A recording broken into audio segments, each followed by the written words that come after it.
Hello guys, आज मैं आपको लेकर आई हूँ फतेहपुर सीकरी। फतेहपुर सीकरी आगरा जिला में स्थित है और बहुत सुंदर सा प्लेस है।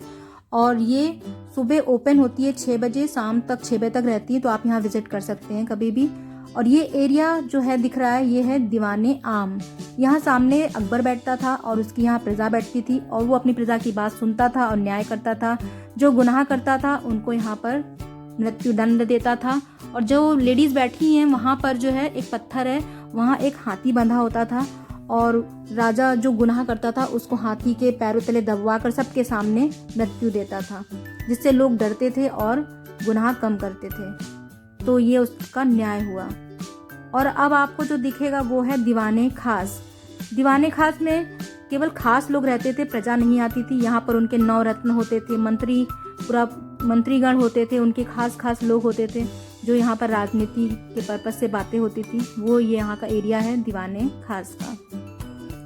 तो यहाँ अगर आप आएंगे तो आपको 50 रुपीज़ लगेगा पर पर्सन। और यहाँ आप वो भी ले सकते हैं, गाइड भी ले सकते हैं जो आपको अच्छे से डिटेल में बता सकता है। और ये यहाँ का ऐसा खंबा है जो एकता में अनेकता का प्रतीक है, जहाँ सभी धर्मों का यहाँ चिन्ह है। और अकबर ने दीने इलाही धर्म चालू किया था, ये उसका प्रतीक है। वो हिंदुओं को भी बहुत मानता था और धर्मों को भी मानता था, तो वो एकता बना के रखने की कोशिश करता था। तो वो इसका यहाँ पर पूरा चिन्ह है। तो आप देख सकते हैं कि वो कितना था कि सब एक रहें। और ये जो है यहाँ का पंचमहल है, जहाँ रानियाँ अकबर की बैठती थी और जो कार्यक्रम होते थे, उत्सव होते थे, यहाँ पर वो देखा करती थी। और ये जो पिलर बने हैं, 4 खंबे बने हुए मंडप जैसा, ये अकबर ने हिंदू रानियों के लिए बनाया था, कुछ कथा करने के लिए या शादी वादी करने के लिए। वो यहाँ पर हिंदू संस्कृति के हिसाब से ये 4 पिलर वाला मंडप बना हुआ है।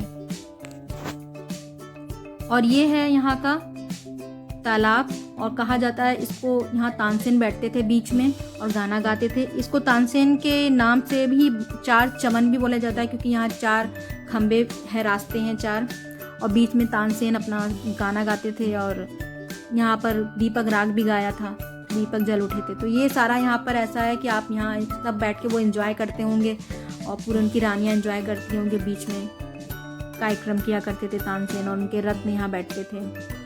और यहाँ पर तालाब में कहते हैं गुलाब जल डाला रहता था, बहुत सुगंध रहती थी। और ये है जोधा का महल। जोधा ही एक इकलौती उनकी रानी थी जिन्होंने उन्हें पुत्र रत्न प्रदान किया था। बेटा उन्हें हुआ था जो कि उनका पूरा आज जो चल रहा है उनका वंश जोधा के वजह से है। तो जोधा के लिए जोधा महल बनाया था उन्होंने, और किसी रानी के लिए महल नहीं था। जोधा के लिए बहुत बड़ा महल बनाया था। उसमें उसकी रसोई थी क्योंकि वो शाकाहारी थी। मंदिर था, मंदिर में से अब मूर्तियाँ तो नहीं है, लेकिन हाँ मंदिर प्रतीत करता है कि हाँ ये मंदिर है, मंदिर का प्रतीक यहाँ है, मंदिर है, बस मूर्तियाँ नहीं है यहाँ पर। तो अब यहाँ सामने तुलसी का पौधा भी था, जो अब तुलसी का पौधा नहीं है, अब वहाँ गुड़हल का पौधा लगा हुआ है। तो देखिए ये मंदिर है सामने जोधा महल का। और ये है बुलंद दरवाजे का पीछे का हिस्सा। यहाँ से अकबर आता था और सलीम चिश्ती की दरगाह में दर्शन करता था। ये सलीम चिश्ती की दरगाह है, यहाँ के ही उनके दुआओं की वजह से उनको सलीम बेटा प्रदान हुआ था। ये इन्हीं की दुआओं का नतीजा था, उसका नाम भी सलीम ही रखा था अकबर ने। अकबर यहाँ पर 14 साल फतेहपुर सीकरी में रहा। पानी की कमी के कारण अकबर यहाँ से चला गया था, क्योंकि यहाँ पानी की कमी बहुत हो गई थी, वरना पहले फतेहपुर सीकरी ही अकबर की राजधानी हुआ करती थी। फिर वो आगरा में राज करने लगा जाकर। और ये है बुलंद दरवाजे का आगे का हिस्सा, और यहाँ पर पूरा व्यू दिखता है फतेहपुर सीकरी का। और ये देखिए पूरा लोकेशन है, बहुत सुंदर सा।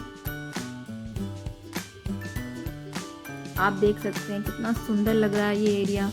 यहाँ पर सलीम चिश्ती की दरगाह है और यहाँ पर उनके जो खानदान के लोग हैं उनकी भी कब्रें हैं। तो बहुत अच्छा लगा यहाँ पर आकर। अगर आपको ये वीडियो अच्छी लगे तो लाइक कीजिएगा, सब्सक्राइब कीजिएगा। नेक्स्ट वीडियो के लिए फिर मिलते हैं। Bye bye.